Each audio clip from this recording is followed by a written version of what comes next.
খ্রিস্টান হলে ধরতে হবে, তারপরে আপনারা আওয়ামী লীগের সঙ্গে জড়িত ছিল এই জন্য ধরতে হবে। এটা একটা মারাত্মক ধরনের অপরাধ। এসপি সাহেব, ডিসি সাহেব আমাদের কথা দিয়েছে, আপনারা যদি আইডেন্টিফাই করতে পারেন তাহলে আমরা তাদেরকে ধরি নাই, ধরবো না, যদি ধরি তাদেরকে ছেড়ে দেব ইত্যাদি। আজকে মেরাজ সাহেব আমাদের প্রতিনিধি, তিনি 5 জনের নাম দিয়েছেন। গতকালকে পর্যন্ত 3 জনের নাম পেয়েছিলাম, আজকে আবার কয়েকজনের নাম দিয়েছে। আমরা এগুলোকে কপি করে এই যারা জেলে আছে, হাজতে আছে, তাদের থেকে বের করার চেষ্টা করব এবং আগামীতে যাতে আপনাদেরকে বিরক্ত উত্তক্ত না করে, আপনি মকসুদপুর থানায় আমি গিয়ে আপনার ওসি সাহেবকে, ইউনো সাহেবকে বলে আসবো এবং এসপি সাহেবকে, আমি তো গোপালগঞ্জ শহরেই থাকি, এটা বলে থাকবো। আমি আপনাদেরকে অনেক ধন্যবাদ, আপনারা আমাকে সময় দিলেন, কিছু কথা শুনলেন।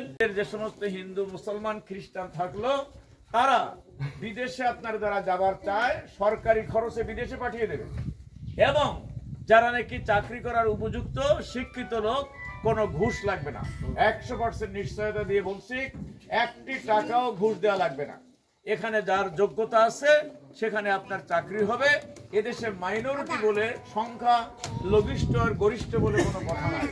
এখানে সংখ্যা গুরু বলে আর সংখ্যা নিম্ন বলে কোনো ভেদাভেদ থাকবে না। আমার নেতা সাহেব বলেছেন, দেয়ার ইজ নো আপনার মাইনরিটি ইন আওয়ার কান্ট্রি। আমাদের দেশে মাইনরিটি বলে, সংখ্যা লঘু বলে কোনো কথা নাই। সকলেই আদমের সন্তান, সকলেই আপনার একই আপনার ঔরস্য জন্মগ্রহণ করে আমরা বিভিন্ন ইয়েতে ভাগ হয়ে গেছি।